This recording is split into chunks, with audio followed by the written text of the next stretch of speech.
You are listening to I Am Refocused Radio with your host, Shemaiah Reed. This show is designed to inspire you to live your purpose and regain your focus.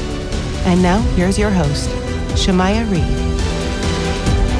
Hey, welcome to I Am Refocused Radio, man. We are here once again, and man, today we have a true honor. We have a special guest, Robert Schwartzman. He is the director of the new film, The Good Half. It's a true honor talking to you this morning. I know you're super busy, but it's a pleasure to have you on this morning. How you doing? Thank you. No, it's a pleasure to be here talking about it. Thank you. Thanks for having me. I had the honor to watch this film. It was a great film.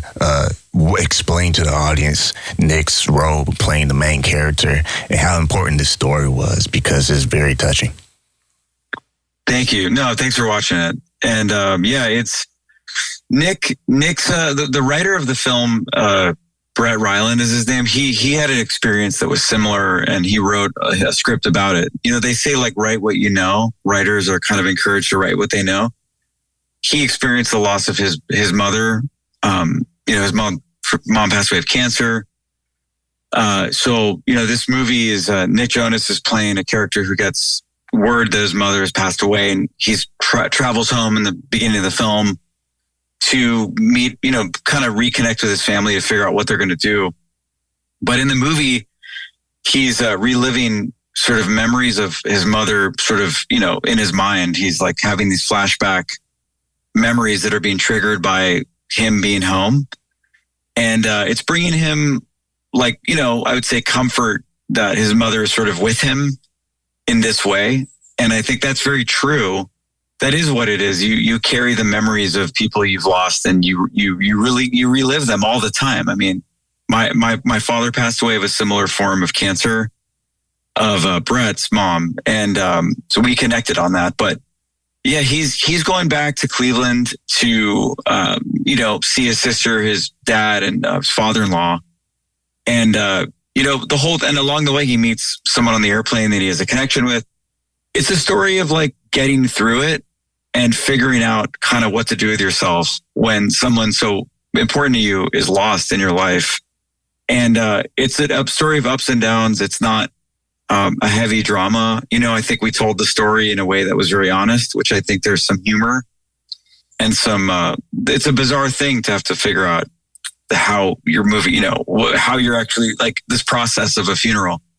So that's where the sort of bit of like situational comedy comes in. But yeah, that's sort of the heart of it, is just, it's really going home to figure out, how you're going to kind of like make sense of getting through this experience of loss. And you mentioned comedy, and also the key word I think is crucial is the processing throughout the whole film. Yeah. And when Nick is playing the main character, there's many scenes of heavy moments and light moments. And there's one, without giving the movie away, but there's one at the kitchen table. I'll leave it at that. And that's towards in the beginning of the film. And I think that was a very nice exchange between him and his father. Yeah, no, thank you. His father, by the way, was played by Matt Walsh, who like famously was on a show called Veep for a long time, which is a big hit show. But Matt's a comedic act. Like Matt mostly does comedies. He played a father who's trying to help his son, who's trying to be there for his son. Nick's character is in denial. I mean, like he's not kind of accepting this is going on. He's using humor as a way to deflect. He and Matt Walsh in this scene is, I think the comedy in this scene that you just referenced comes out of us as the audience knowing what's happened and knowing that this dad is trying to help his son, but he just doesn't quite have the tools on an emotional level to be there for him. So out of that comes the son of situational comedy. But Matt Walsh, known for comedy, I think to this movie brings such levity and like a joyous performance to the screen. We're talking to Robert Schwartzman. He's the director of this new film that is in theaters July 23rd today and the 25th. The Good Half is what we're talking about. Let's talk a little bit about Zoe, the character, and how Alexandra played a role. And she had a little comedy in herself. She was the Miss Questionnaire. How did that impact the film, and how you wanted to make the goal to bring the message across?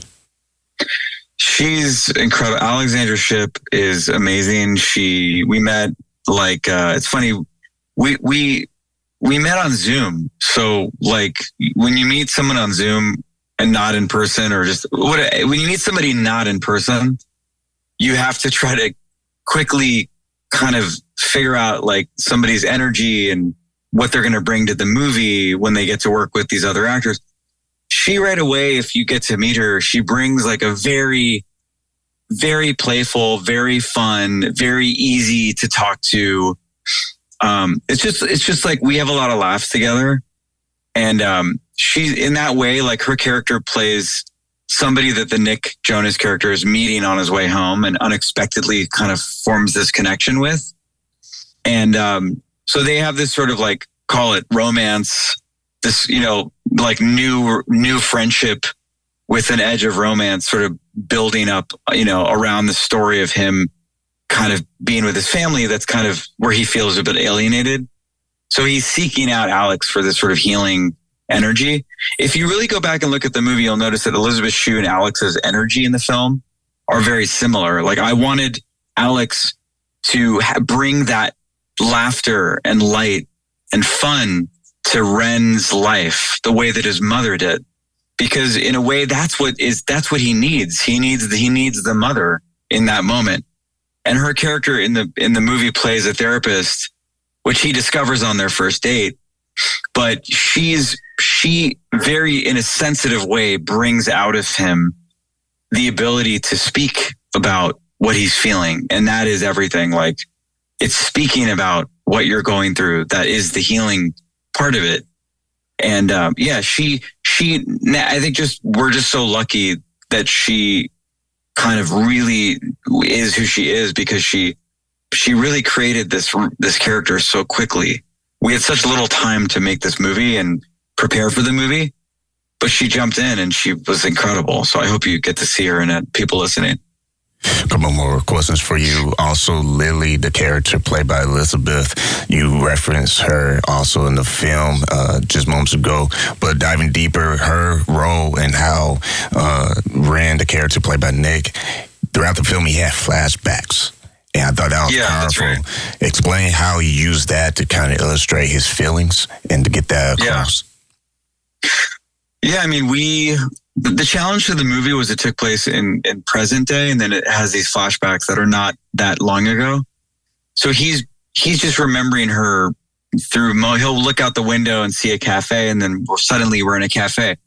As a director, that was my job, is how do I bring this material to life in a way stylistically that could take the audience somewhere that would be like exciting. So I wanted to do all these sort of match cut flashbacks. But the flashbacks are really us in Nick's head. Like this movie, truly, we're along for the ride for the Nick Jonas character.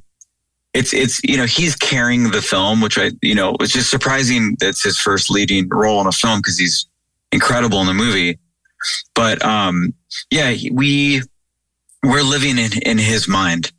And sometimes we break reality. Like if you get to see the good half, you'll see sometimes you're suddenly in a flashback, and it can be jarring, but that's what's exciting. It's like you're there, and then bam, you're back in this present day where he's staring at this pamphlet or something. So anyway, that's what we were trying to go for, was trying to create a world that was real, that you could believe in, that you could relate to, but a world that was also imagined and, was sort of like, a creation, something that was a bit breaking reality and taking you, in a place that was entertaining, really. So. Last thought, not to give away anything in the movie, but there is a scene that gets very heavy at the funeral. I'll leave it at that. How was that contrast important to kind of highlight the reality that Renn was facing? I mean, it's like, I think you need, for me, it's all about balance. And I think, everything in life seems to be all about balance, but like, I think it's important to have those moments where it gets real.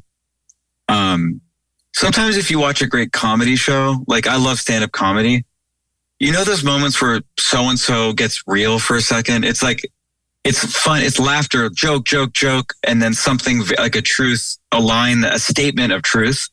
And it's like, whoa, it's like hits you like harder than ever because the comedy kind of set the table and then it delivers a message. I'd say this movie has those moments where it's like, I'm laughing, and then bam, you're hit with something very real and very honest and relatable in that way. That scene you just referenced when we're at the funeral, that's a moment where we come together and we share a story and we inject that idea into the movie, a truthful moment that hits you hard. I think as it hit you, it sounded like, for me, it's for me watching the character be able to like rise to the occasion is everything, because we see a character that's been avoiding what's actually happening and everyone sees it except for him. And then he's able to finally go, you know what? I can't run from this anymore. So that's that moment. That's the shift. We've been talking to Robert Schwartzman, the director of the new film, The Good Half, is in theaters today, and also the 25th, The Good Half. Make sure you go see it. I definitely saw myself in this film. I think it is a film of the summer, and that's my words. But first and foremost, thank you, Robert, for your time. Yeah, no, thank you so much thanks for all the questions and for watching. Thanks for listening, everybody. Check it out.